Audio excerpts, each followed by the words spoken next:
All right, I think we can get started. Good morning, everyone. My name is Therese Varconi. I am a staff attorney at Nationalities Service Center. And I have with me Susan Perlstein as well. Good morning, everyone. I'm Susan. I am an attorney at Philadelphia Legal Assistance. I practice family law. Mostly custody, protection from abuse, support, and divorce here in Philadelphia. And today we're going to be talking about rights of the undocumented, collaborating with law enforcement, and navigating through family court. I will be touching the first part of that, the collaborating with law enforcement, and Susan's going to go into navigating through family court. And we're going to have the question and answer box open during the presentation. We will be checking it. We do want this to be more of a discussion through the chat box, so feel free to put in questions, comments, ideas. We will be checking it. All right.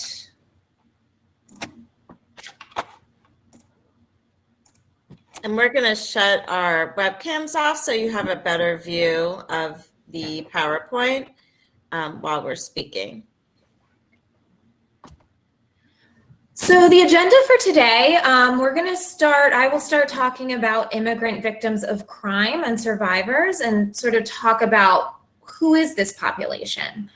We're going to go into barriers to safety that this group faces, and then I'm going to talk about the immigration relief that is available and the benefits of collaborating with law enforcement. I'm going to touch on the big question, should immigrant survivors call the police? And then we're going to talk about navigating family court matters. So just to start, I mentioned that I was a staff attorney at Nationality Service Center. I specifically work in the Bridge to Wellness program, and we offer legal immigration services to help immigrant victims of crime gain lawful status in the United States. By pursuing opportunities for legal protection. These include applications for VAWA, asylum, cancellation of removal, and U visa relief. We do also have case management that promotes safety, stability, wellness, meaningful connections through client-centered service plans, navigating information about rights and systems, and we have some other benefits such as a clothing closet, transportation reimbursement, and financial assistance for relocation and housing, as well as therapy, and we do outreach as well.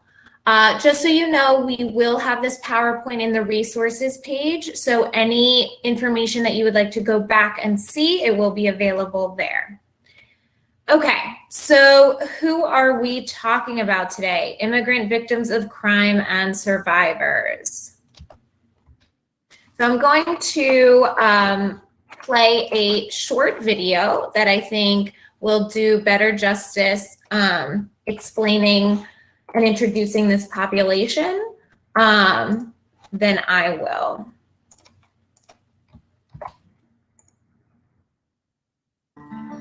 Like all women, immigrant women are at high risk for domestic violence, but they also face additional challenges in a country that is unfamiliar to them. To survive domestic violence, immigrant women must navigate language barriers, cultural differences, and social isolation. They also often lack financial resources due to their inability to pursue legal employment.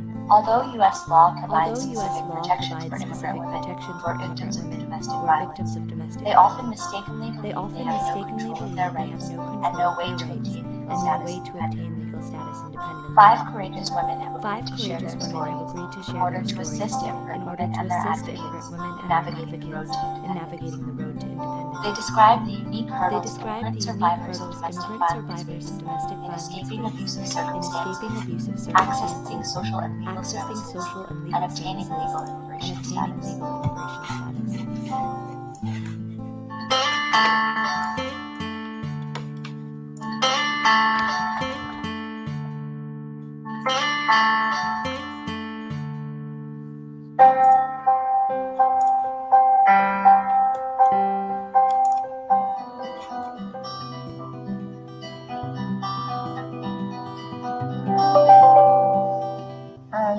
was very nice, Everything was and very nice. I didn't know.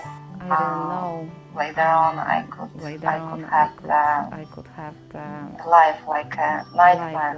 But he just lied to me, and he just forced me to get money from my parents. He was very controlling. I couldn't use even internet. I couldn't write emails because he had to check everything. He told me he should know all passwords I have for my emails. Who do I talk to?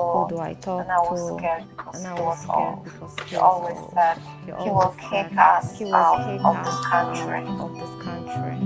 Me and my family. This police officer told me, if you want to still be alive, go to get the protection order. If you will go back to the house, one day you may lose your life. Immigrant victims of domestic violence face serious danger from abusive partners that requires effective safety. A safety plan helps clients to remain safe while at home, to file protective orders as necessary, and to be ready for an unplanned departure. In addition to preparing personal items, clients should be encouraged to gather and secure important identification documents and evidence of abuse. I would advise to that woman, first thing, call police. If they are scared to call police, they should call to hotline. There are a lot of emergency numbers from Women Against Abuse or Lutheran Settlement House. They providing a lot of services.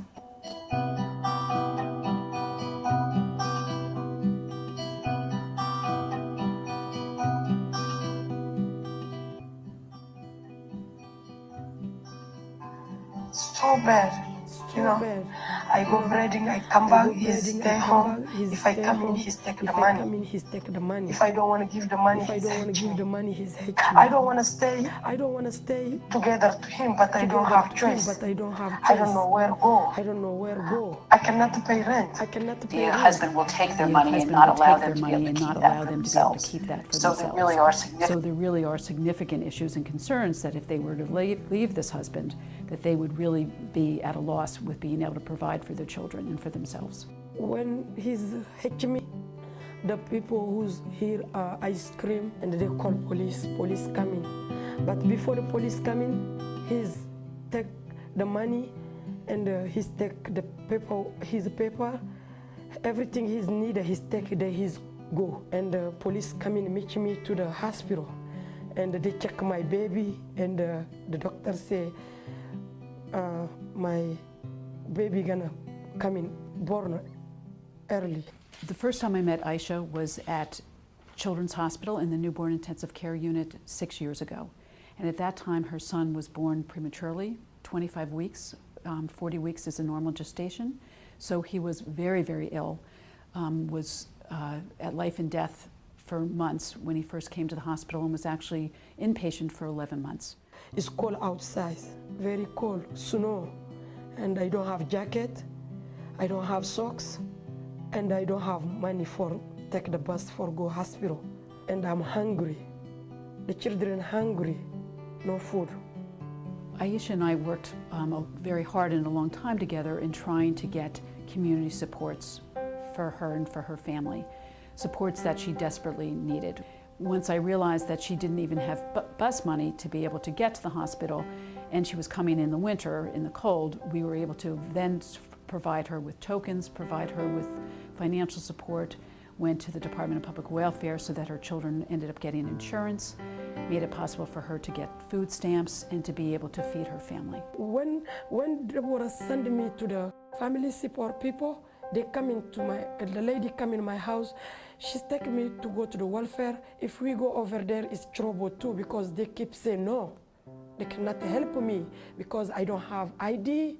I'm not legal here.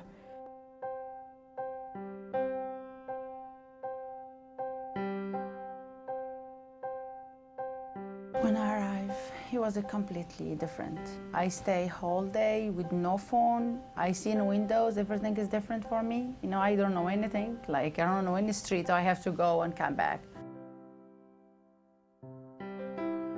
My brother asked him, why you hit her? Why you hit her? Because that's why you don't have a phone, because she don't want to call, she can't call the police or she can't call anybody to help her. You're not allowed, whatever happened. If you don't want her, just leave her. He said, no, she's my wife and she's gonna stay here. If you take her with you, I'm gonna call the immigration. More often than not, when you're working in immigrant communities, you have mixed families, mixed status families. And so you might have the victim of domestic violence being a citizen, but the sister or another family member who's living in that same household isn't. And they'll be reluctant to call the police or engage with law enforcement and seek help.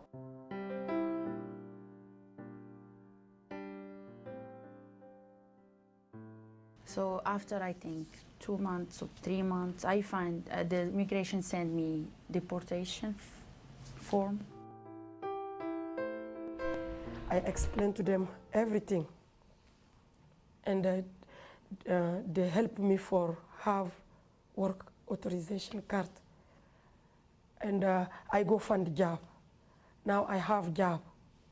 When I have my ID, I have job. I start working for help my children. Rent the apartment again, and I be into the school to do like assistant nurse, just for working, and I put my daughter in daycare, and I buy car. I do everything I want now. So I enjoy my time. Actually, I forget everything. I try to forget. You see, I talk. I am not crying, so I'm done. I'm good. I met someone who helped me, who advised me, Lutheran Settlement House. So I started going for counseling. It really helped. That made me stronger, and they helped me to recognize when someone is abusive.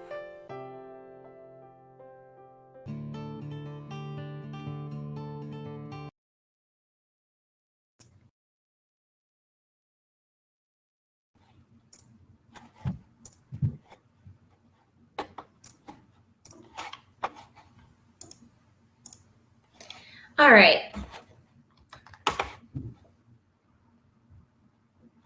Sorry about that, guys. Just give me one moment.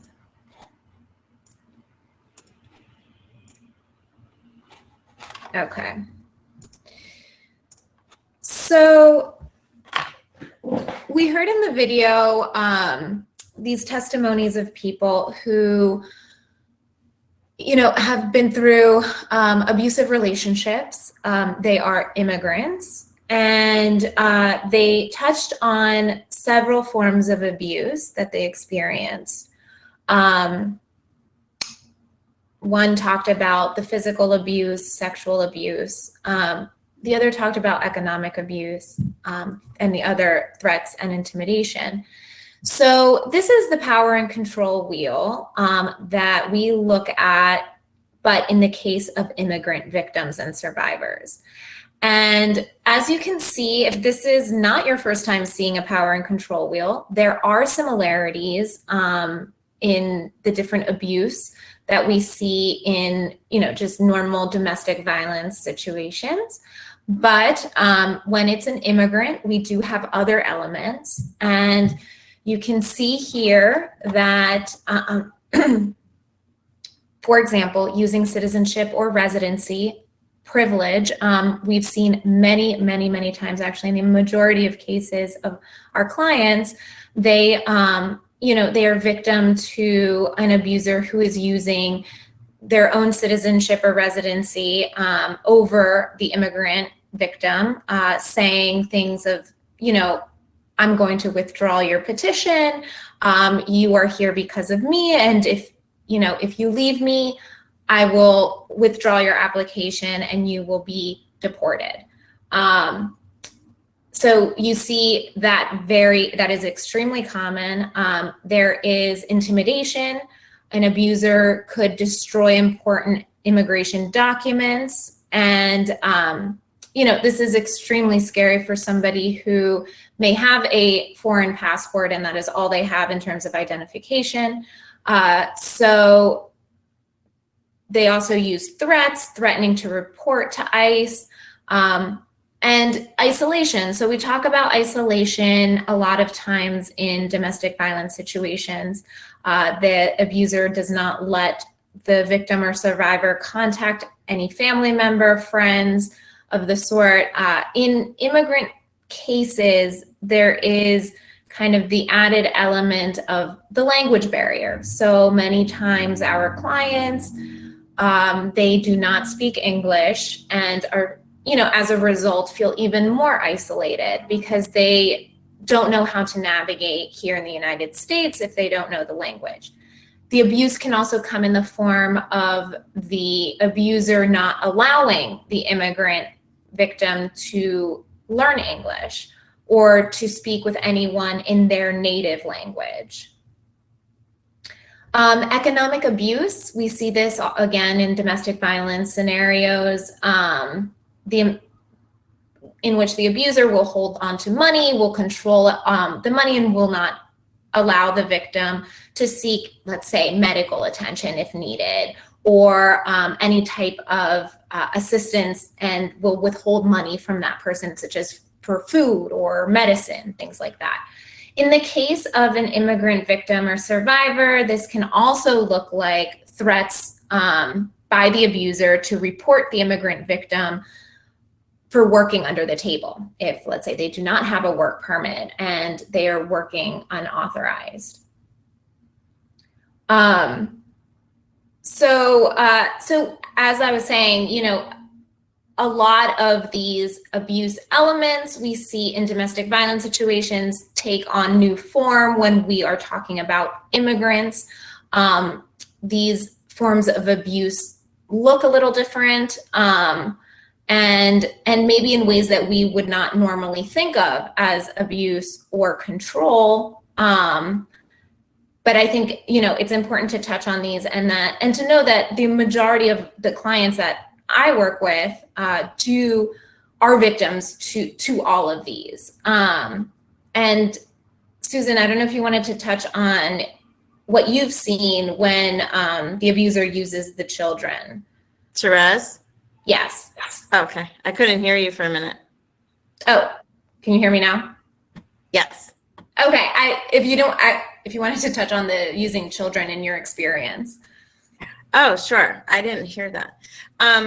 Yeah, so that really is often a element of abuse that we see quite a bit with immigrant survivors in abusive situations where they are fearful of calling the police or getting help because they are being threatened with being deported, or immigration being called, or even just saying, I'm going to take your children, I'm going to take the children from you, you're never going to see them again, or I'm going to take them and go back to the home country, or I'm going to send you back to your home country and you won't see the children.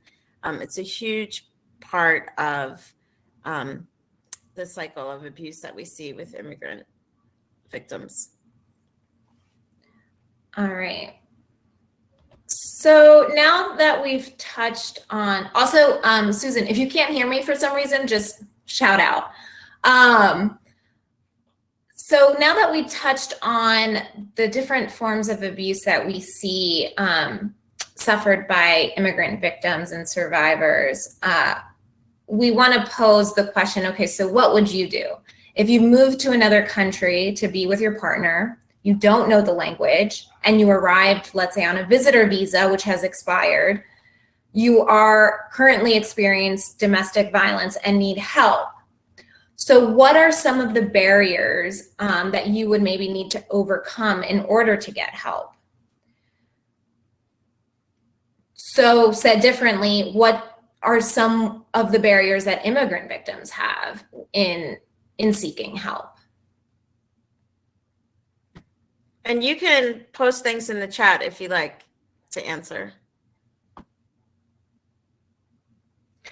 And I did touch on, some of these in the power and control wheel. We talked about language being a major obstacle, or maybe like economic dependency. They're afraid of being thrown out in the street if they, seek help or call law enforcement. Fear of deportation is a very big one. Lack of understanding the U.S. systems like family court or how the police work. Right. We have some people chatted language access, which you mentioned, culturally appropriate services, which is really important to understand, cultural barriers that might prevent someone from going to a shelter or from disclosing personal information like abuse, and understanding the bureaucracy and the court system. Yeah, so those are all great. And I think we touched on most of the barriers to safety. So I have some of them here listed. Fear of deportation, big one. Language access, big one. Lack of knowledge of service providers. The cultural family pressure is something that's extremely interesting and nuanced because it's not something that's very obvious, maybe for a service provider. Many times immigrant victims are in an abusive relationship or situation, but don't want to necessarily raise alarm about it because of their cultural family,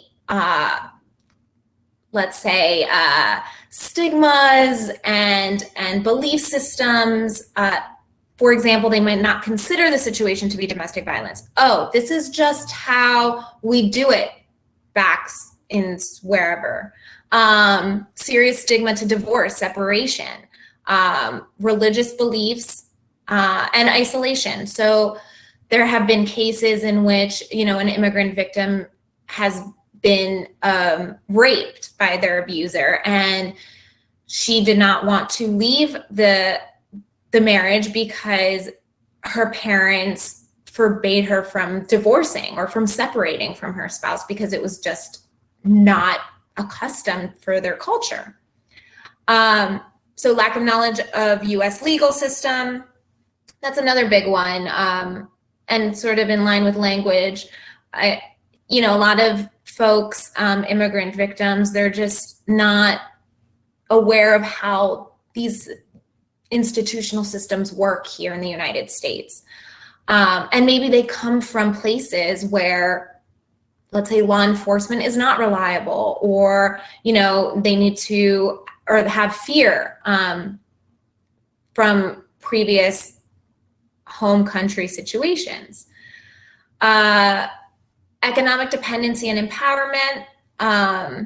So another barrier, they believe that the abuser is has all the economic power and provides the financial support. And if, let's say they call law enforcement against them, then they're going to be out on the streets without any type of help. Discrimination, racism, you do see this. Clients, immigrant victims are afraid to contact law enforcement for fear of being discriminated against. And fear of retaliation against family members abroad. So that's also very important to remember, and not something that we think about when we're servicing this community. These folks have family in other countries, and many times the abuser is also from the same country and, uses threats and intimidation that they, will do something to harm their family abroad. And I think that many times does happen, and people are afraid. And so they don't want to do anything, let's say here in the United States, because they don't want somebody back home who does not have protection be a victim. Okay, so we wanted to sort of throw out a hypothetical and sort of get your read on or understanding of what you would do in this situation. So we have Maria. She's undocumented from El Salvador. She currently lives with her US citizen spouse, Juan. They have 3 children and they live with Juan's parents. Juan has been abusive towards Maria. Juan tells Maria that she will be deported if she reports him to the police and that he will take her children away. Juan also threatens to hurt her family in El Salvador if she leaves him. She is afraid to seek help and safety because she believes that she has no rights in the United States because she is undocumented. So I pose 3 questions here. How is Juan using the power and control wheel? How would you advise Maria if she came to you for help? And would you tell her to call the police? So I'm just going to highlight, how is Juan using the power and control wheel here? Okay, so he's definitely physically abusing Maria. He's threatening to deport her if she reports him to the police. He's threatening to take her children away. He's threatening to hurt her family. And another barrier that we might see here is that, she thinks she has no rights in the United States because she is undocumented. So she's not familiar with how, let's say, the system works and how contacting law enforcement works here and the rights that she may have to safety. So I guess I would just like to get an idea from the audience, if she came to you and she said, I'm not safe, I don't know what to do, what should I do? Should I call the police? What would kind of be your initial reaction?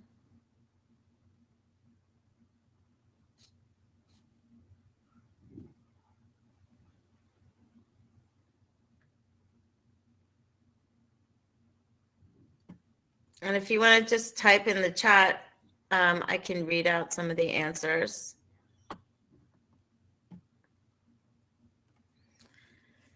So Miguel is saying assess well-being. So yeah, I think, that. Yeah. I think it's a hard question. I think, we are dealing with a very vulnerable population, and we need to be careful to say right away, yes, call the police. And I think assessing the situation is the right way to go about it. And I will touch on this throughout the presentation, but let's dive into the benefits of collaborating with law enforcement. So, as I mentioned, I will go into kind of immigration relief that comes with collaborating with law enforcement, but I think it's important to know kind of big picture. There is public policy benefits to collaborating with law enforcement. For example, the U visa that I will touch on in a bit was designed, and VAWA they were designed by Congress to help the immigrant victims collaborate with law enforcement. It was an incentive to get this population that maybe was reluctant to contact police to collaborate with police and to help solve crimes. So in general, some of these forms of relief have these public policy benefits. We want people in society to help law enforcement solve crimes and to have a more safe society. So, if we have a client who is a victim of abuse and is an immigrant and let's say undocumented, we do want them to come up and help and create a more safe society and to assist law enforcement in solving and resolving crimes. And like I said, there's immigration status benefits, which I will touch on, which victims of crime have access to the U visa, victims of domestic violence, the VAWA self-petition, and victims of human trafficking have access to the T visa.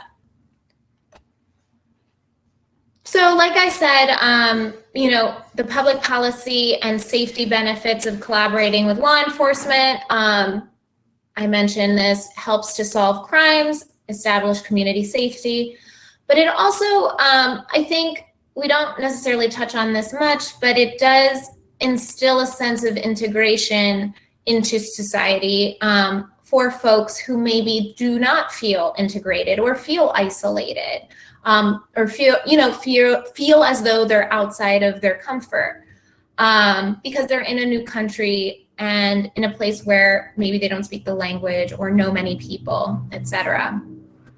And I put here breaking cycle of power and control. Contacting law enforcement is a way for folks to start to get out of abusive situations. It's not necessarily the end.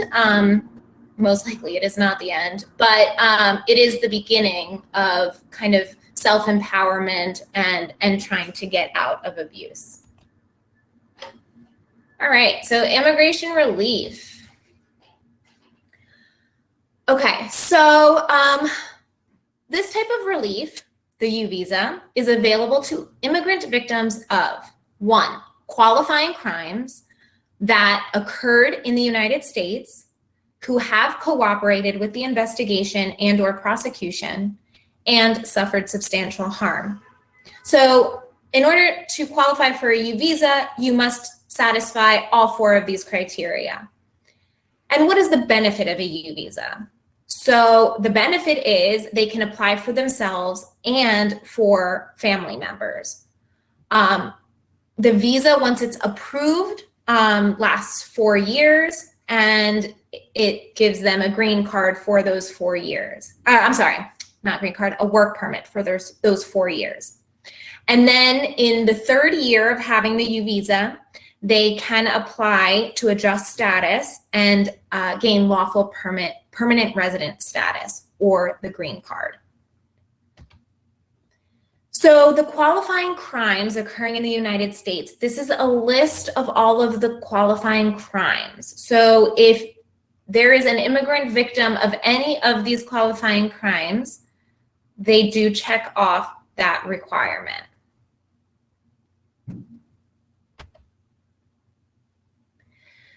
Okay, so cooperating with investigation prosecution.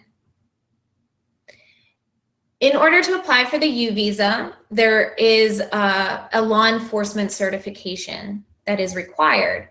And the law enforcement must certify that the individual was a victim, has cooperated with the investigation and prosecution. This certification, the victim has to go and ask for it. It's not something that is given out. And the U visa is also available to victims of domestic violence where the couple is not legally married. So they're just, let's say, live-in partners, and or the abuser has no legal immigration status. So I note here, remember the barriers. Okay, so to get a U visa, immigrant victim needs to collaborate with law enforcement. This means that they are a victim of a qualifying crime, they call the police, they get a report from the police, and then they have to get this certification that basically says, yes, this victim has cooperated with law enforcement. This can be very, very daunting to an immigrant victim. And one of the reasons why they maybe do not go in this direction and maybe don't qualify for a U visa because they never contacted police or collaborated with police.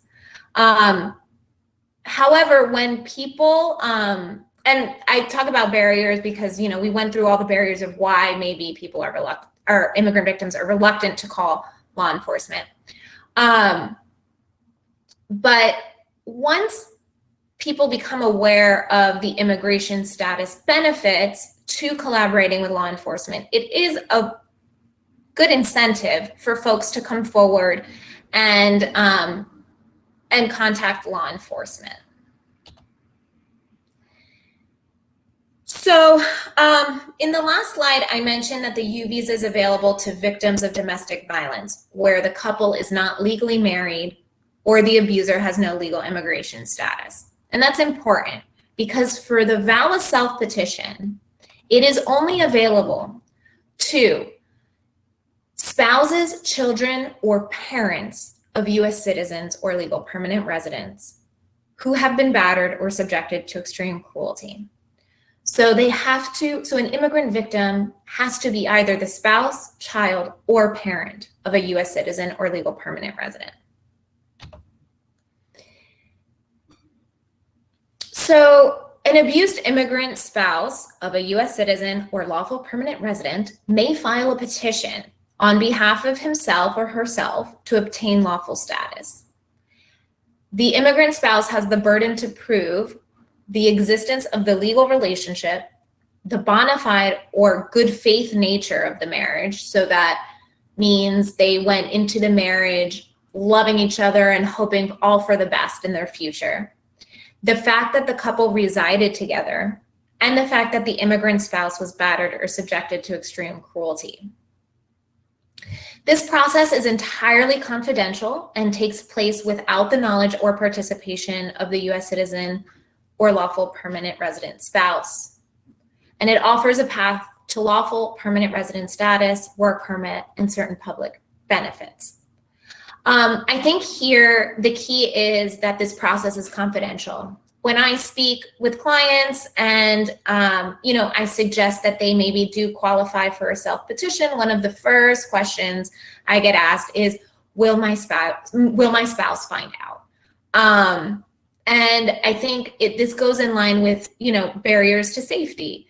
They're afraid of their abuser and do not want let's say, to be hurt themselves, or like I had mentioned before, if they have children, don't want children taken away from them, or do not want family members abroad to be victims. And so this again reinforces and helps the fact that since the process is confidential, let's hope that more folks, more victims, immigrant victims come forward and seek their rights. Therese, shoot. We have a question. First of all, I'm not sure I can see the Q&A because I'm not seeing anything in there, and maybe because I'm not presenting as a presenter. But we do have a question, and I think it's about the U visa. Sure. About victims of things such as hit and run, or those by drunk drivers or something like that. And do you want to address that? Sure. So, it could, you could make the argument as some type of like assault or something like that. I personally have not seen that. But, assault doesn't, sometimes that's a very, very hard case to make. But I think, in a hit and run situation, you could make the argument for sure.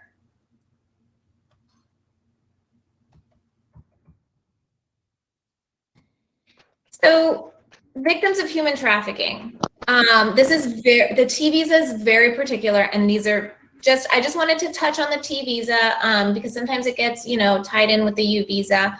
But this is specific to victims of human trafficking and to victims who provide assistance to law enforcement and would face extreme hardship if removed. Now, I will say in recent times, there are cases where domestic violence and human trafficking will overlap, but that is a different topic. And the benefits of the T visa is that you can also apply for family members, 4-year duration of status and eligibility to work, such as getting a work permit. There are certain public benefits and is a path to lawful permanent resident status. Again, the T visa is useful because it is another way to encourage folks to come forward and contact law enforcement and seek help from law enforcement, and with the hopes of gaining some type of immigration status. All right, so the big question, should clients call the police? It depends. particularly in Philadelphia, they are not supposed to ask for victims' immigration status. It is a sanctuary city. This is not the case in the rest of the state, so it is important to know that. It is also important to know that individual police officers do act based on their own beliefs sometimes. And in court, victims can be asked about immigration status by defense attorneys, and it does happen, especially outside of Philadelphia. So any type of police contact is a risk and can place the client in removal or deportation proceedings. And this can happen if you're undocumented or even if you're a legal permanent resident with a criminal record. So even if you have a green card and you think you're safe, but if you have a criminal record, this can be a major problem still for you. Always have a client consult with an immigration legal representative prior to calling the police. And if the client is in immediate danger, always call police. I am of the belief that, safety comes first. And I think that, obviously it does depend where you are. So I think, as one person mentioned in the chat, assess the situation. Especially if you're in Philadelphia, I'm much more comfortable suggesting calling the police. And like I had mentioned, there are benefits such as like legal immigration status that can come from contacting law enforcement through the U or T visa. So in 2019, there was a survey done of advocates and attorneys just to gauge how immigrant victims feel about contacting law enforcement. And this is in 2019. And at that time, 76% of advocates reported that immigrant survivors have concerns about contacting police. They are afraid that they will be reported to Immigration and Customs Enforcement, also known as ICE, and will be removed from their children. They are also afraid they will be deported if they report their domestic abuse or sexual assault. And they are fearful that any contact with law enforcement puts them in more dangerous position than staying silent. And 3 out of 4 advocates reported that immigrant survivors have concerns about going to court for a matter related to the abuser offender.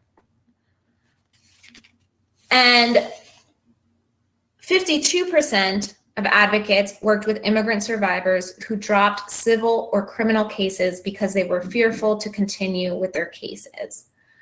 So we see a trend here. We know people, these immigrant victims are afraid. They are afraid to call law enforcement and collaborate with law enforcement. And I think it's important to know that this exists. And if you have a client who is in an abusive situation, that this fear of contacting law enforcement is very real for them. And so they also asked a question in the survey, which I thought was really interesting, whether advocates had observed a change in the number of immigration-related questions from survivors. And they found that if the media discusses changes in immigration law, the calls to law enforcement increase. So, and calls to advocates. So people want to know what's going on. And if there is a change in immigration law, what if they are safer now to contact the police? And immigration law is an area in which it's constantly changing, depending on the administration, depending, on a series of things like that. And it's something that, we always have to be on top of and see, where is my client safe? And, are they safe contacting law enforcement? Are there benefits right now to them contacting law enforcement? So these are, it's important to know that our immigrant survivors are paying attention, and hoping, you know, that for times in which things may become easier for them to come forward and, you know, maybe contact law enforcement or seek immigration relief. Therese, we do have a couple of other questions. Sure. Q&A.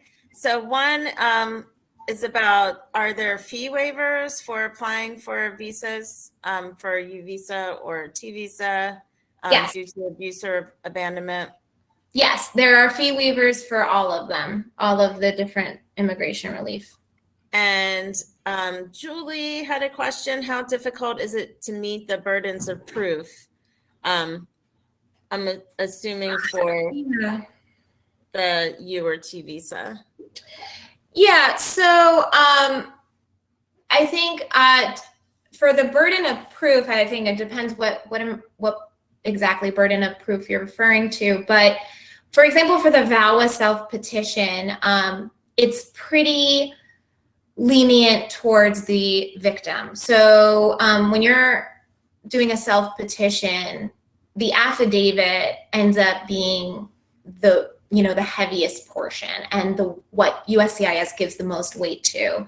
And so obviously the more you can add to it, let's say pictures of abuse or other testimonies that, you know, support your affidavit, things like that are always very helpful. But the benefit of the self-petition is that, you know, we've seen cases where we don't have any proof of abuse and we are just basing it off of the client's affidavit and we've gotten approvals.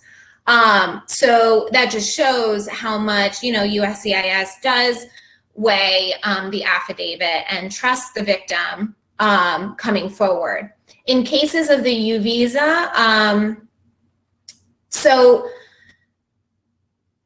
the burden of proof issue sort of gets washed down because of the law enforcement certification. So the certification in itself is sort of the proof that, okay, this client has collaborated with law enforcement and they have been a victim of a crime, of a qualifying crime.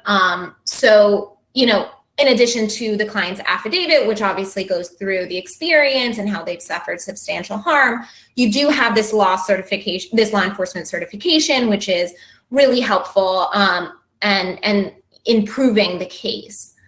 I hope that answered the question. Was that all, Susan? Yep, I think that's it. Thank you.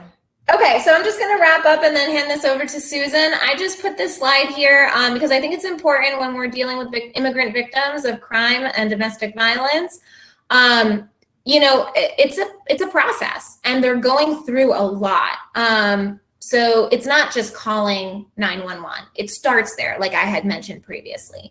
But this is just the beginning of a long journey of, you know, seeking safety and protections, whether it's through a PFA or a family court, and other, you know, the other journey, the self journey of counseling, getting language access, finding a place to live.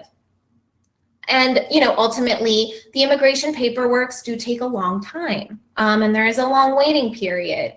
And, you know, there's always that uncertainty. So I think this slide is just there to show that 911 is an important call to make, but the journey is just beginning for these clients. And it's important to remember, you know, that the fear is still there and the barriers to safety are still there, even after calling 911.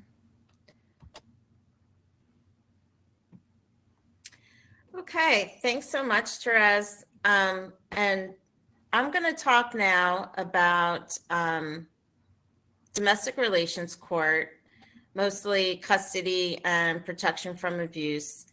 And sorry, Susan, I'm so sorry to interrupt. I cannot see the chat box because I'm presenting, so I just wanted to let you know. If you can see it, I don't know. Yep. Okay, great. I can. Yep. Perfect. I'll keep an eye on it. Great.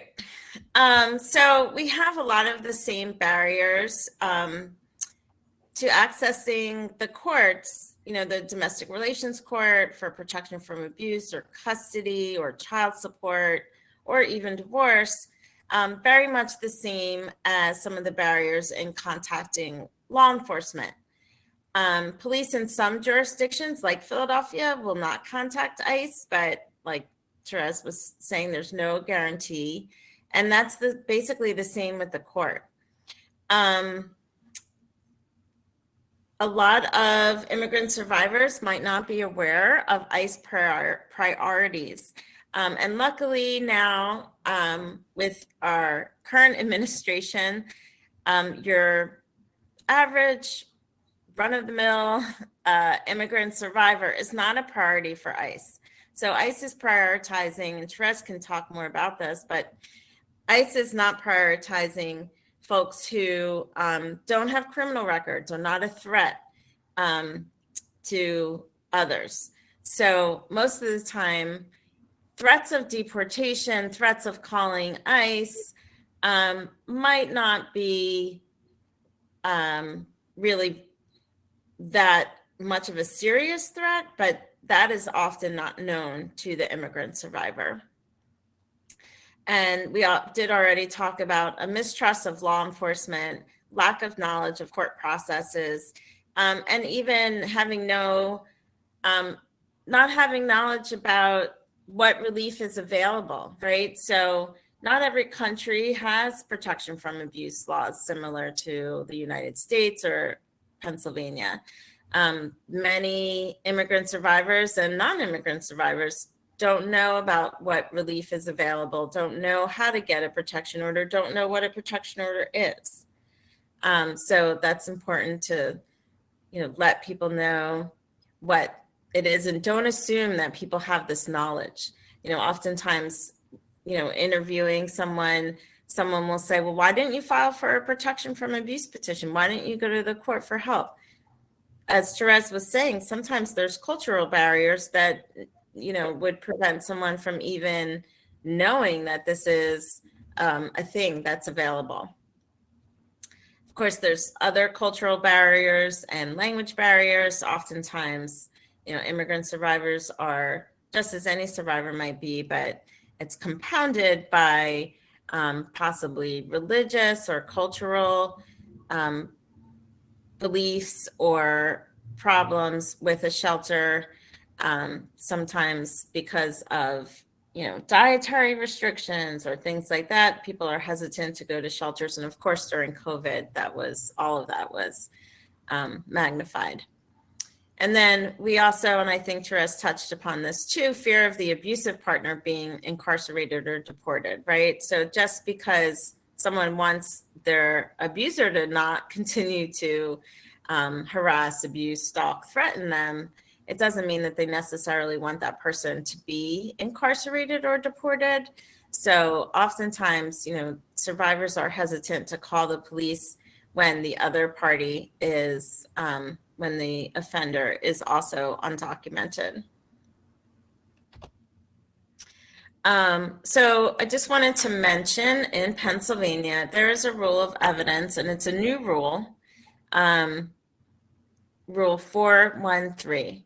And what this states is, in any civil matter, the evidence of a party or a witness's immigration status is not admissible unless it is part of an essential fact to prove an element of or defense to, in a criminal case, to the action, or to show bias or prejudice. So there's a link in here, and you're going to have in your materials the PowerPoint, so you could look it up yourself on this link. But it's important to note that. And so, you can tell your clients if they're having to appear pro se, or if you are an attorney and are representing your immigrant survivor, that this should not be a topic of a custody hearing or a protection from abuse hearing or any type of civil proceeding. So it's really important to know that and to let people know. It doesn't mean that it can't ever be brought up, and we'll talk a little bit more about that within the custody context. But if someone's just bringing it up saying, oh, they don't have the right to even be here. They're undocumented, or they're not a citizen. You can certainly object to that being brought up. Next slide. So we have another quick scenario. Maria and Omar with 2 children. Both of the children are born in the US. Omar, the father, is a citizen. Maria is undocumented, and they are not married. Omar has been physically and verbally abusive, has threatened to have Maria deported and keep the party's children. What does Maria have to consider, and how might her immigration status impact the custody case? And if you want, you can put some things in the chat, or we can just start talking about it.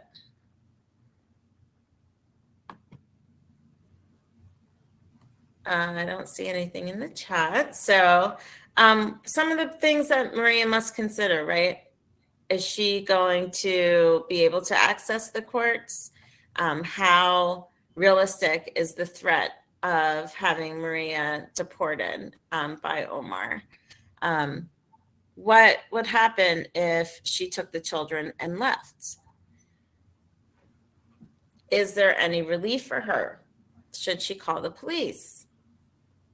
Right. She, Sophie's mentioning she might want to get it, apply for a U visa, make the police report, and apply for the U visa.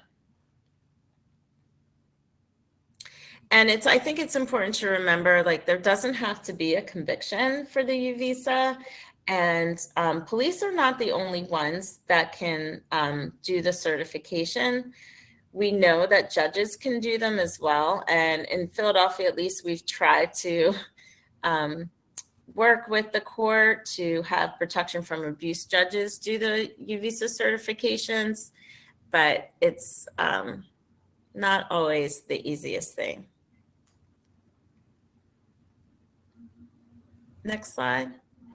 So I just threw this in here just to remind people that we're not going to go through all the details of custody and the custody process, but just to remember that when there is no order, both parents have equal rights, whether they're documented or undocumented, whether a citizen or non-citizen.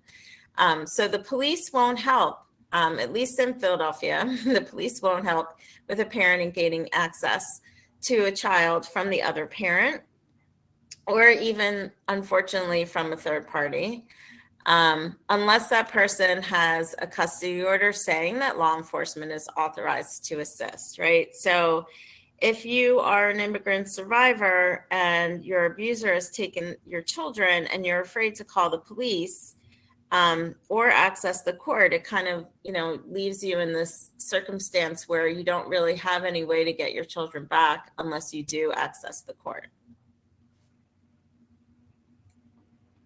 Next slide.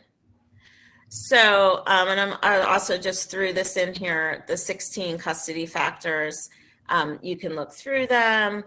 I just put them in here just as a reminder. And it's important to note what is not on here is immigration status, right? So, the present and past abuse, need for stability, availability of family members. Next slide.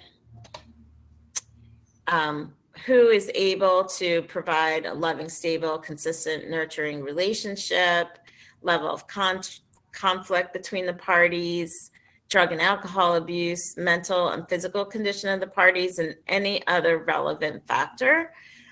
What you don't see on here is immigration status.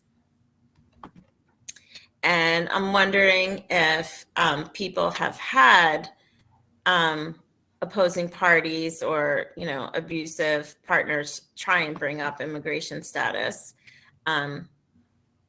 as a reason why someone should not have custody of their children. So as we talked about, immigrant victims of domestic violence and child abuse and other crimes are eligible for employment authorization upon approval of their VAWA petition, U visa or T visa. And that whole process, as Therese mentioned, is confidential. So if an immigrant survivor is going through this process, the abuser should have no access to that information and can't just like call immigration and say what's going on, because it is all confidential. There's nothing that prevents courts from awarding custody to an immigrant or undocumented parent, no matter what their status is. The courts can order a parent who is a citizen, LPR, or undocumented parent to pay child support. So you can file for child support against an undocumented person. An undocumented person can file for child support and access the courts. The benefits available to immigrant parents or undocumented parents are for their children somewhat confusing, and we're not going to go deep into that, but custodial parents can apply for child-only public benefits based on the child's citizenship or immigration status.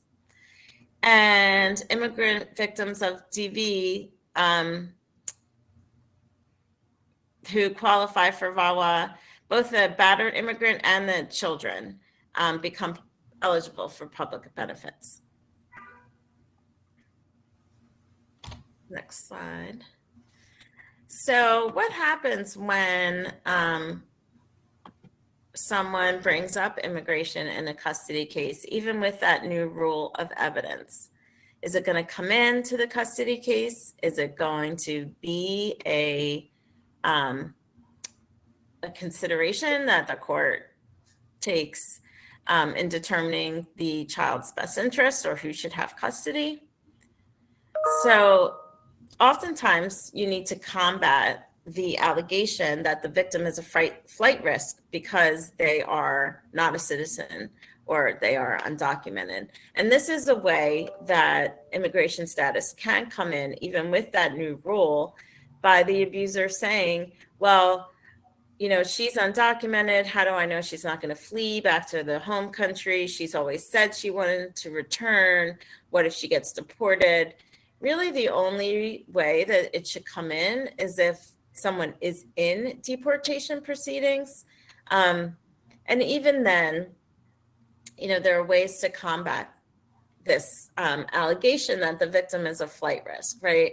So most immigrant survivors will stay, especially if they have any possible path to adjusting their status. You can discuss ties of the survivor, the parent, to the jurisdiction. Maybe they have a job, maybe they have family here, maybe they're just well settled and, you know, are a part of their community, are active in their religious community with their church or their mosque. Children's immigration status. So if the children are citizens, that will often, you know, make it more likely that a survivor would stay. And like we discussed before, immigrant survivors of domestic violence and their children are very low on the ICE deportation priorities. One thing that comes up a lot with custody and immigrant survivors is relocation, right? So in custody in Pennsylvania, a relocation is a change in residence of the child, which will significantly impair the other party's ability to exercise their custodial rights. And so I'm putting this in here because oftentimes survivors may want to relocate, not out of the country, but out of the jurisdiction or to another state to be with family or friends, a community of support for work, or just to get away sometimes from the abusive parent. And there are 10 factors that the court has to consider. And they're really, you know, again, immigration status is not one of those factors. I just put it in here just to note and remember that a parent cannot just relocate without the court or the other parent's permission, even if there is no current custody order. And just be mindful that the UCCJEA, the Uniform Child Custody Jurisdiction and Enforcement Act, does have an emergency provision where if a parent is fleeing abuse of themselves or their child, or it's even a sibling of the child that's in question in a custody case, they another jurisdiction, any jurisdiction, may be able to take emergency jurisdiction, even if it's not permanent, based on that abuse. Next slide. So what kind of international issues come up in custody? And I'm curious to know, like, how many people have had these issues come up in their cases. We see a lot of people with passport issues. So in order to get a passport, you need to have both parents' signatures or a custody order that says you have sole legal custody. And there are some special provisions where if you have a hardship in getting the other parent's signature because of domestic violence or because of the other parent is unavailable for whatever reason, you can apply for the passport and ask for this special consideration, but it's pretty difficult. So even at times when we've written letters to include with a survivor's application for a child's passport, trying to explain there's a protection order or this person has sole legal custody and they don't want to, or they don't have custody through a custody order, but they don't want to access the court because then they have to alert the other parent and give notification, and they're fearful of doing so. It doesn't always work. It's sort of difficult to do. There's a lot of questions about jurisdiction and international issues, which I'm not going to get into, but we should just be mindful of, in Pennsylvania, unless you're alleging emergency jurisdiction because of domestic violence or child abuse, the general rule is jurisdiction applies once a child has been in the jurisdiction, if there's no prior order, that once the child has been in the jurisdiction for 6 months or more. But that can get pretty complicated, especially if the child's a baby and under 6 months old or parties have moved around. And if there is a prior order from another jurisdiction, that jurisdiction will retain jurisdiction over the custody case until and unless no parent lives there anymore or a court orders jurisdiction to be transferred. Just something to be mindful of. There is the Hague Convention, which discusses international child abduction, and which includes this concept of habitual residence to determine where is the child's habitual residence been. And then countries who are non-signatories to the Hague Convention are obviously a little bit more difficult to navigate if there may be or has been an international child abduction. So I do provide a link on the next slide to the Hague Convention and the Department of State's website, where you can find out what countries are signatories to the Hague Convention and which are not. And then for every country, you can actually look up on the State Department's website. It's really a pretty good website. You can look up specific countries who are, whether or not they're a Hague signatory. And if they're not a Hague signatory, they talk about, what happens in that country a little bit. Some countries are easier than others to gain access to a child. Some countries favor fathers over mothers. Some favor mothers over fathers. So it really just depends. And fortunately and unfortunately, we've had a lot of these cases at PLA in Philly, and they're really interesting cases. And for the most part, countries that are signatories to the Hague Convention, we've been very successful in accessing the court. You can access state or federal, but usually federal, at least in Philadelphia, is better. It's faster.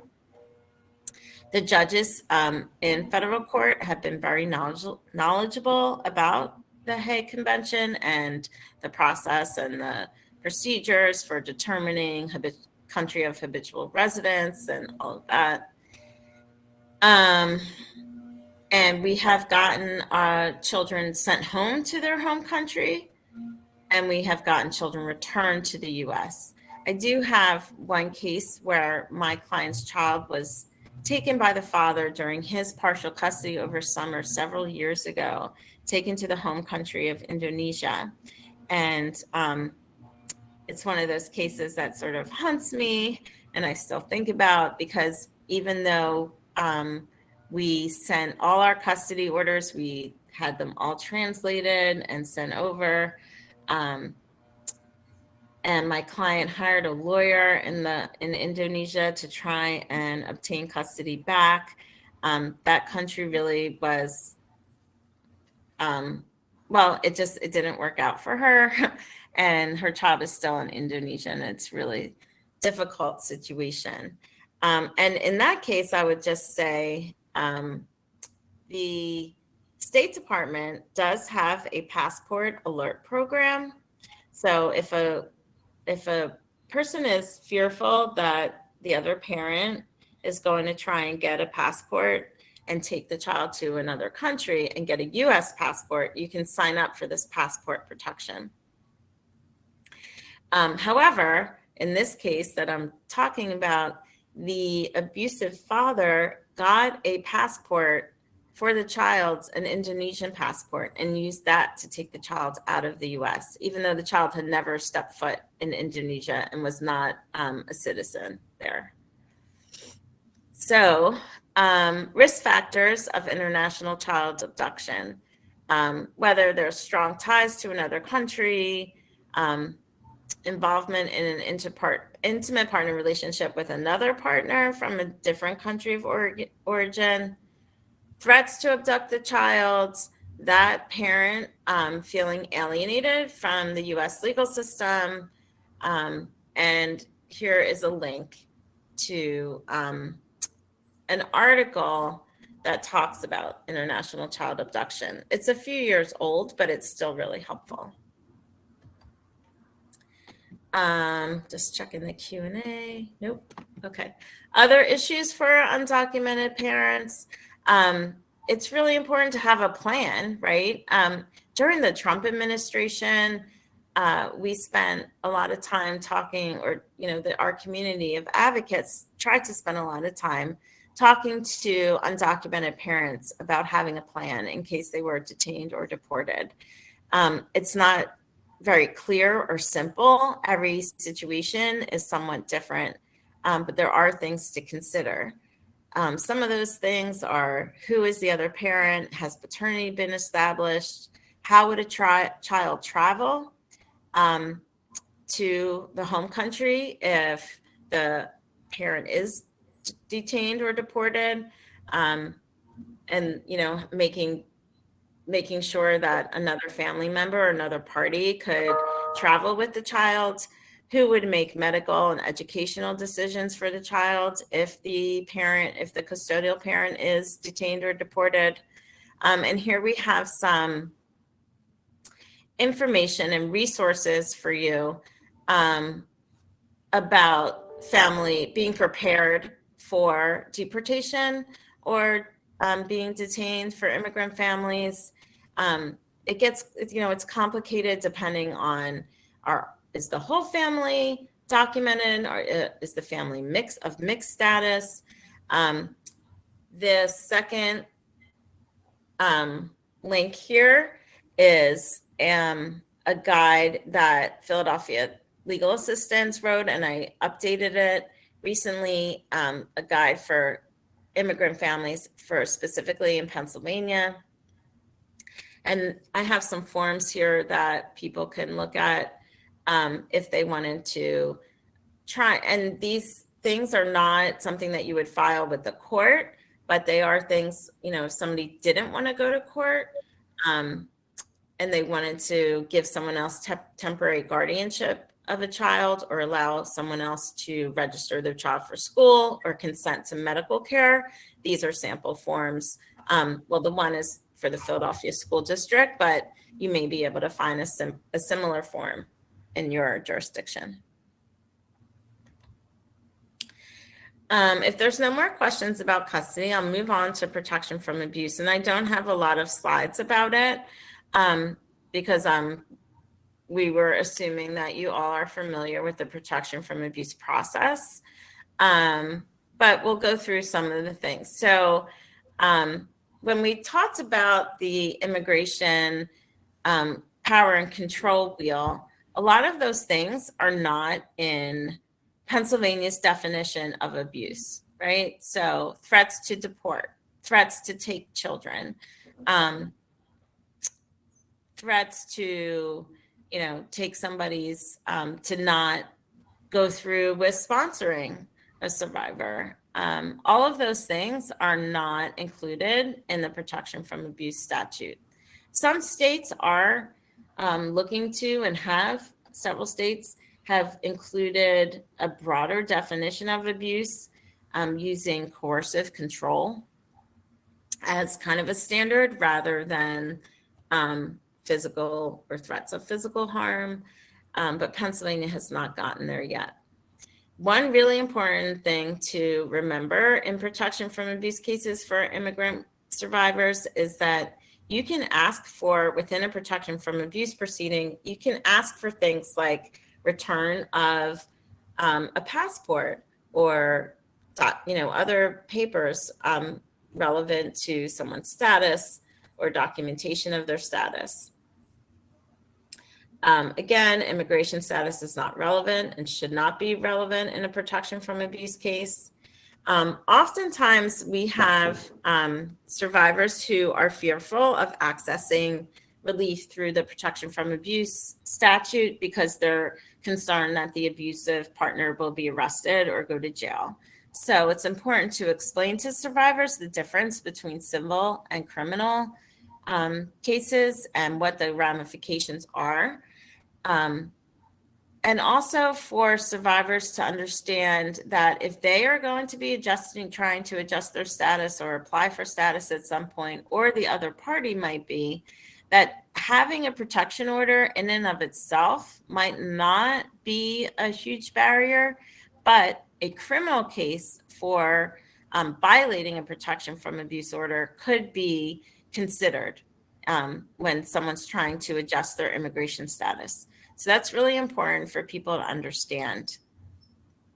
And, often an abusive partner will cross-file, and sometimes people might be considering having mutual protection from abuse, like agreeing to mutual orders against one another. That can be a concern if someone's status might be at risk. If there is if there is contempt, then that can turn into a criminal case that can be considered in an immigration case. And some of the special concerns for safety planning, I'm sure all of us are aware of safety planning and what that entails. And there are some special concerns when you're dealing with an immigrant survivor, right? So keeping copies of important documents, passports, children's passports and immigration papers, planning for language access, like we talked about before, just even explaining the court system and how it works and what a court can or cannot do, what a protection order is, the availability of shelters and how a shelter may or may not be able to accommodate someone's dietary restrictions and things like that. And so I just included the definition of abuse. We don't really have to go through all that, attempting to cause bodily injury or any of these other things. Placing someone in fear of imminent serious bodily injury and threats of physical harm, false imprisonment, physically or sexually abusing minor children, and stalking. And one thing I did want to mention is there is a case from a few years ago that talks about how economic abuse, so we discussed how a lot of the things on the power and control wheel are not included in Pennsylvania statute. One of those things that it's not included in the definition of abuse in Pennsylvania is economic abuse, right? And we see that a lot in survivors of domestic violence in all kinds of cases, but particularly with immigrant survivors.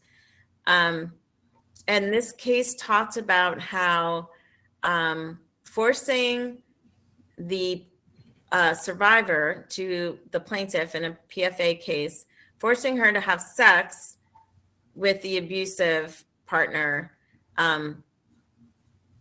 is, by just threat of withholding money or food, was considered sexual abuse and rape. So I can give you the name of that case if you like. I can pop it in the chat if you want. But I thought that was an important distinction to make. And let's see. The case name is, here, I'll just copy it. It's Boykai v. Young, and I'll just pop it in the chat. Okay.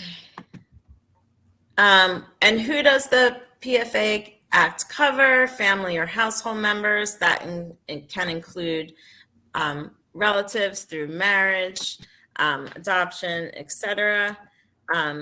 We have seen for immigrant survivors, oftentimes living with several generations or living with the in-laws or the abusive party's parents. And in that case, if they are also being abusive or they are the ones being abusive, a survivor can file against that party as well. Next slide. And don't forget about the Sexual Violence and Victim Protection Act. This actually, I should have changed the slide. It's not so new anymore, but the sexual violence, the SVP and the PFI, permitting protection for survivors of sexual assault without that pre-existing relationship, sexual or dating relationship, or no relationship with the offender. And the PFI, the protection from intimidation, allows minor victims of harassment or stalking by an adult perpetrator. Same when they don't have that existing relationship or family relationship with the offender. And we want to leave a few minutes at the end, but I did want to mention some things about child and spousal support. A lot of times when we have undocumented immigrants or immigrants without work authorization, they're fearful of going to court and filing for child or spousal support. And we've discussed this over the years a lot with immigration specialists. And what we are most often advising our clients is you don't want to go into court and in a support conference or record hearing, be untruthful, right? So you don't want to say I'm not working when you are working. Or you don't necessarily want to say I am working even though I don't have work authorization. But sometimes that's really what you need to do if you want to get child support. And so how we often will handle that is the person can say, I am working, I get paid cash, and these are my wages, and this is what I do. And the support conference officers and the support hearing officers are not going to report to ICE. It's not supposed to be a big part of the case. And from what we've been told by immigration experts is that if someone's going to adjust their status, they're going to be asked, well, how have you been supporting yourself for the however many years you've been in the US? And immigration is often expecting and understands that people work without work authorization. there is the I-360 affidavit of support, which we don't really have that much time to get into, but when someone is sponsoring an immigrant to come to the country, to the US, they have to sign an affidavit of support, and they're promising that they're going to help that person stay above 125% of the poverty level until certain conditions are met. And divorce is not one of those conditions. So it often is a very easy way to get a certain amount of spousal support. And I just want to mention that undocumented people who are working should be getting ITINs and filing taxes, and it will usually benefit them to do so. So we only have a few minutes left, but we're happy to try and answer any questions that you might have. And I hope you didn't mind that we didn't have our cameras on during the presentation. And you can pop questions in the Q&A or in the chat. Anyone?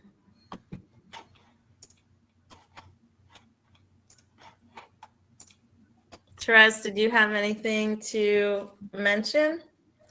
No, I think that's it from us. Thank you, everyone. And our information is here. Like I said, the PowerPoint will be, or is already in the resources tab. And yeah, thank you very much. Yeah, and if you find that you have questions, you feel free to email me or Therese. I hope that's okay, Therese. Yes, totally. Awesome. Well, thank you, everyone. Well, we do have one question. Can victims of domestic violence who are no longer in the country apply for the U visa? We're no longer in the country. If the crime, did the crime occur in the United States? I would assume so. I've never seen this happen. So let me follow up with that.